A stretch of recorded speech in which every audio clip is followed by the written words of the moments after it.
Bom, galera, hoje eu vim falar sobre BLs. Vim comentar aqui sobre os primeiros episódios de The Next Prince e também da segunda temporada de Peach Baby. Assim, gente, aqui tem fortes emoções. Se você quer saber mais sobre isso, vem comigo.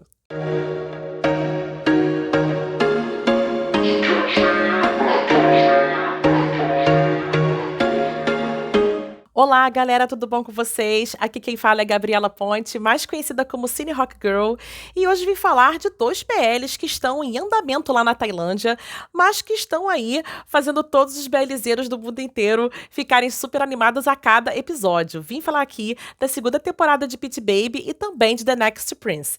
Vim trazer aqui então as fichas dos BLs, vou falar um pouquinho aí do elenco e adentrar aí numa análise mais aprofundada com relação a esses primeiros episódios. Então vamos lá. Bora falar agora então de Peach Baby, segunda temporada. Essa produção aí tailandesa dos gêneros ação, romance, fantasia e drama, que tá tendo aí 13 episódios de 48 minutos, e você pode conferir essa produção na iQIYI. Tanto Peach Baby, segunda temporada, quanto The Next Prince estrearam aí no iniciozinho de maio, tá? Bom, o elenco aqui de Peach Baby permanece praticamente o mesmo da primeira temporada, tendo aí como protagonistas o Pooh, que é o Charlie, e o Pavel, que é o Baby. Então, vamos falar aqui um pouquinho da sinopse. 2 anos após a suposta morte de Tony, essa morte de Tony aconteceu no finalzinho da primeira temporada, tá, gente? Um mundo oculto de poderes emerge. Charlie e Baby se veem envolvidos em uma conspiração mortal liderada por Tony, que não está tão morto quanto eles acreditavam. Enquanto eles lutam para expor aqueles que exploram esses poderes, seu vínculo é testado e lealdades são desafiadas. É baseado aí na novel Peach Baby. Gente, assim, realmente a primeira temporada foi um super sucesso, né? O elenco do Peach Baby, inclusive, esteve no Brasil, né, num fan meet que também lotou, fez maior sucesso, eles amaram o Brasil, aquela coisa toda. E eu acredito que a receita de sucesso vem dando aí continuidade também na segunda temporada. Bom, agora sim, vamos adentrar a análise. Pra quem não conhece, né, Peach Baby é uma série que mistura ação, romance, fantasia, centrada na vida de Baby, que é um piloto de corridas renomado. E também o Charlie, né, que é um jovem determinado a se tornar um piloto. A primeira temporada já nos deixou apaixonados e agora a segunda temporada chegou com tudo, trazendo aí reviravoltas e aprofundando a relação entre os protagonistas. Nessa nova temporada, né, 2 anos se passaram, como eu falei aí na sinopse, desde a suposta morte de Tony. Mas a gente vai descobrir que ele está vivinho da Silva e liderando uma conspiração perigosa. Charlie e Baby se veem aí no meio desse turbilhão, né, tentando expor aqueles que exploram pessoas com essas habilidades especiais. A trama ganha contornos mais sombrios e mais intensos, mantendo o espectador vidrado a cada episódio. Gente, tem sido pra mim assim um verdadeiro exercício de paciência ter que esperar um episódio por semana, né? Realmente é uma tortura. Bom, um dos pontos altos da série continua sendo a química entre Pooh e Pavel. Desde o primeiro episódio, a tensão entre eles é palpável. E as cenas quentes não deixam a desejar. A evolução dos personagens é notável e a atuação dos atores está ainda mais afiada. Bom, eu vou falando aqui de alguns personagens específicos conforme eu vou explicando, né? A gente é apresentado na segunda temporada a uma reviravolta muito intrigante, né? Que envolve o personagem Wei. A gente descobre que o Wei tem um sósia chamado Chris, que é um novo cientista aí que vai se juntar ao laboratório de Peach.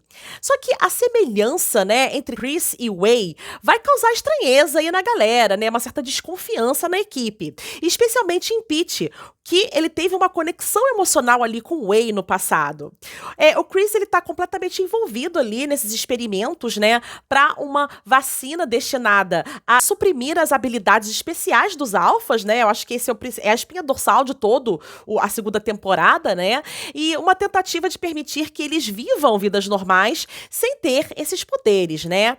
Charlie vem sendo aí um dos alfas afetados, né, tanto que ele tá participando ativamente desses experimentos, e E a presença de Chris e seus experimentos com Charlie adicionam uma camada de complexidade à trama, levantando questões sobre identidade, sobre ética e as verdadeiras intenções por trás dessas pesquisas. A dinâmica entre Chris e Charlie e sua semelhança com Way promete trazer conflitos emocionais e morais intensos nos próximos episódios, mantendo os espectadores ansiosos para descobrir como é que essa história vai se desenrolar. Bora falar agora aqui dos casais secundários, que são muitos, né? A começar pelo Alan e o Jeff, que eu acho que são, dos secundários, eu acho que eles são os mais importantes, né? Bom, esse casal ele vai continuar aí a encantar com a sua química e momentos emocionantes. Bem no iniciozinho dessa nova temporada, eles vão enfrentar desafios que vão testar a sua relação, mas também proporcionam cenas ali de grande ternura e conexão. Os fãs podem esperar por mais desenvolvimento desse relacionamento, que promete ser um dos pontos altos da série. O que vai sendo testado aí? Vai sendo testado de fato a confiança que eles têm um no outro, né? Porque o Jeff vai escondendo do Alan que seus poderes voltaram, né? Voltaram aos pouquinhos, mas voltaram. Então, ele vai ficar muito aborrecido com isso. Então, vai demorar um pouquinho para eles voltarem a ficar ok um com o outro. Falando aí de um casal que não existia na primeira temporada, mas que na segunda temporada tá começando a aparecer, né? Tá começando a ficar meio quente, vamos dizer assim. A dinâmica entre Kenta e Kim ganharam aí novos contornos nessa temporada, explorando as complexidades de suas personalidades e o impacto de eventos passados em seu vínculo. Afinal de contas, eles quase se mataram na outra temporada, né? Então a série vai aprofundar aqui a história desses personagens, oferecendo aos telespectadores aí uma visão mais íntima de suas lutas e de seus sentimentos. Eles eram de fato muito secundários na outra temporada, mas aqui eles vão ter aí uma maior profundidade. Então eu tô bem ansiosa pra ver isso aqui nos próximos episódios. Bom, pra quem tava afim de ver o Pete e o Way ficando na primeira temporada, coisa que não aconteceu, você pode ter certeza que nessa temporada vai rolar Pete e Chris, tá? Apesar das reservas iniciais, obviamente, Pete acaba contratando o Chris devido à sua competência e devido também ao seu potencial impacto positivo da pesquisa com os alfas, né? Afinal de contas, ele lá nos Estados Unidos avançou bastante, né? Então trazer ele pra Tailândia foi um grande ganho. Pete começa a perceber que Chris é uma pessoa totalmente distinta do Way, com suas próprias qualidades, com suas próprias motivações. Então essa convivência forçada leva Pete a enfrentar os seus sentimentos e a distinguir entre o passado com Way e o presente com Chris. Chris, por sua vez, é determinado e apaixonado por seu trabalho. Ele sempre fica ali até depois da hora, né, envolvido ali com os experimentos. Mas ele também é sensível às emoções de Pete. Ele percebe a tensão que a sua presença acaba causando e, ao mesmo tempo, demonstra empatia e paciência, permitindo que Pete processe seus sentimentos no seu próprio ritmo. Então, essa dinâmica cria uma certa tensão romântica sutil até, mas que vai ficando cada vez mais crescente entre os dois, marcada por momentos de vulnerabilidade e conexão genuína. O casal oferece aos espectadores uma narrativa rica em emoções, conflitos internos e a possibilidade de um novo começo para ambos. Então a gente vai passar aí de um Way vilão para um Chris aí, ou seja, praticamente um outro personagem, só que com o mesmo rosto, né? Que vai ter uma oportunidade aí de um novo começo, né? Eu acho isso ótimo. Bora focar aqui agora então nos grandes vilões dessa nova temporada, né? Bom, na verdade o Tony é o grande vilão, na verdade é um vilão que tá ressurgindo, né? 2 anos após a sua suposta morte, o Tony vai retornar de forma surpreendente, né? Revelando-se o cérebro por trás de uma conspiração mortal, envolvendo poderes sobrenaturais, inclusive envolvendo aí grandes figurões políticos, tá? A sua volta não apenas ameaça a estabilidade do mundo ao redor, mas também coloca em risco o relacionamento de Baby e Charlie, testando a sua confiança e lealdade. Bora falar agora então do Willie, né, que é o verdadeiro rival aí do Baby, né, e vai acabar abalando as suas estruturas. A introdução de Willie, que é um novo piloto rival, adiciona uma camada extra de tensão à narrativa. Determinado a desestabilizar a relação de Baby e Charlie, Willie vai se envolver em situações muito provocativas, incluindo um beijo em Baby durante um momento de vulnerabilidade, o que intensifica os conflitos emocionais entre os protagonistas. Cara, O Willy só fez nesses 4 episódios provocar o Baby o tempo todo. Não só competindo com ele nas pistas, mas também perseguindo o cara por onde ele tivesse. Até um momento ali em que ele tava internado no hospital, o cara foi lá no hospital visitar ele, perturbar ele. Ou seja, o cara tá realmente determinado a atrapalhar o relacionamento dele com o Charlie, né? Então vamos ver como é que vai ficar isso aí nos próximos episódios. Então, resumindo todo esse rolê, vale a pena assistir Peach Baby segunda temporada? Olha, gente, pra mim tá valendo muito a pena, tá? Com apenas alguns episódios lançados, Peach Baby 2 já mostrou a que veio para superar a primeira temporada. A trama está mais madura, os conflitos estão mais intensos e o romance entre Baby e Charlie promete nos levar a uma montanha russa de emoções. Já aconteceu bastante coisa nesses 4 episódios, né? Então eu mal posso esperar para ver como é que essa história vai se desenrolar. Essa temporada, na verdade, promete aprofundar também as histórias dos casais secundários, como eu falei aqui pra vocês, né? Oferecendo aos fãs uma experiência rica em relacionamentos muito bem construídos. Com personagens cativantes e tramas envolventes, a série continua a ser um destaque no universo dos BLs tailandeses. Agora vamos para The Next Prince. Bom, começando a ficha de The Next Prince, que também começou aí no início de maio, né? É um BL tailandês que é dos gêneros romance, drama e ação, tá? Ao todo, tem 14 episódios, que vai ficar em torno aí de 55 a 66 minutos, ou seja, são episódios grandes, né? Esse BL aqui pode ser conferido também na iQIYI. Bom, é um BL que a gente não tá acostumado a ver, né? Tem toda uma temática ali de realeza, de riqueza. Realmente a produção aqui desse BL tá nota 1000, né? E quem tá estrelando aqui é o famoso casal Z Nunil, né? Que também fez junto aí Cutie Pie, entre outros BLs. Vamos agora então à sinopse. A próspera nação de Emali, governada por uma monarquia dividida em 5 regiões, cada região deve enviar um herdeiro para competir pelo trono. O herdeiro vencedor garante que seu pai se torne o novo rei. Canin, príncipe herdeiro da família real, que eu não vou pronunciar aqui, tá? Mas é a família real lá, poderosona, que eu não sei qual é, porque eu não sei pronunciar isso aqui, vive distante de Emali e não tem interesse algum em assumir o trono. Charan, né, que é o seu leal guarda-costas, tem a missão de trazê-lo de volta para Emali para cumprir o seu dever real. Durante toda essa jornada, ambos enfrentaram diversas intrigas políticas, segredos enterrados e vão desenvolver aí sentimentos um pelo outro, desafiando tradições e expectativas. Então, o que acontece, né, gente? É um cara que cresceu protegido, né, vivendo lá numa outra realidade, num outro país, né, muito longe dessa disputa pelo trono, e agora ele vai ser lançado aí aos leões, né? Porque tá todo mundo ali seco pra ficar no trono, né? E ele nem tava afim disso, coitado. Tá ali... Entrou de gaiato nesse navio, entendeu? Então, a gente vai ver, de fato, aí, um relacionamento entre a realeza e um mero ali guarda-costas, né? Porque o cara não é nada, né? Enfim, não é nada não. Na verdade, o rei, atual rei, né? O Charan ali, né? Tem quase que como um papel de um filho, né? Não é filho, né, de sangue, mas assim, ele confia muito no Charan, por isso que o Charan acaba se tornando essa figura que vai ficar sempre ao lado do Canin, porque a galera lá das outras regiões que tá querendo tomar o poder, né, tá a fim de destruir o Canin né, com todos os poderes, com todas as forças, justamente para poder chegar ao trono. Se você tá achando essa pegada aqui muito Game of Thrones, você tá completamente certo, tá? É praticamente um Game of Thrones tailandês, tanto que até a abertura é parecidíssima. Bom, vamos agora então a uma análise mais aprofundada aí dos 4 primeiros episódios. Bom, vai haver uma morte logo no início da série, né, que vai desencadear todo o resto. Então eu vou começar explicando o que vai rolar, né? O Canin, ele vai ser criado em Londres sem o conhecimento da sua linhagem real.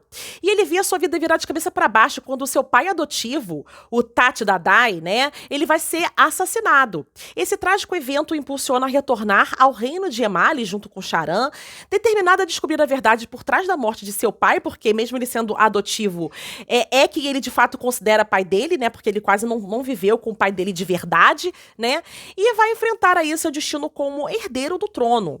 O Tati Danai cria, segundo as tradições de Emali, como a prática de esgrima, ou seja, ele luta bem esgrima, preparando ali pro trono, sem que ele soubesse que teria que participar de uma competição tão tensa no futuro. E como é que vai rolar aí a aproximação entre o Kanin e o Charan, né? Charan, que é esse leal guarda-costas real, é encarregado de trazer Kanin de volta a Emali.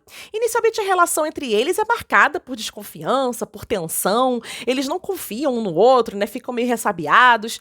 No entanto, à medida que eles vão convivendo, enfrentando juntos situações perigosas, cheias de desafios no retorno ao reino, uma conexão profunda começa a se formar, evoluindo de uma parceria forçada para um vínculo de confiança e possivelmente algo mais. A dinâmica entre os dois personagens é viciante, né? A gente vê ali que temos um príncipe cheio de atitude, querendo se aproximar de um servo real, né? Leal à coroa, muito sério, muito compenetrado em seus afazeres, e essa aproximação não passa despercebida. Pelo contrário, acaba se tornando a maior fofoca de Emali dos últimos anos, fazendo com que Kanin ganhe logo a simpatia do público. Bom, então vamos falar aqui dos herdeiros das outras regiões, porque afinal de contas, eles também são personagens muito importantes para a trama, né? Então, Emali, uma nação fictícia próspera, é dividida por 5 regiões, cada uma liderada por uma família nobre. De acordo com a tradição real, cada região deve enviar um herdeiro para competir pelo trono. O herdeiro vencedor garante que seu pai se torne o novo rei de Emali. Essa competição não é apenas uma formalidade, ela é marcada por rivalidades intensas, estratégias políticas e, por vezes, traições. Então, vamos ter aqui uma competição de esgrima, tá?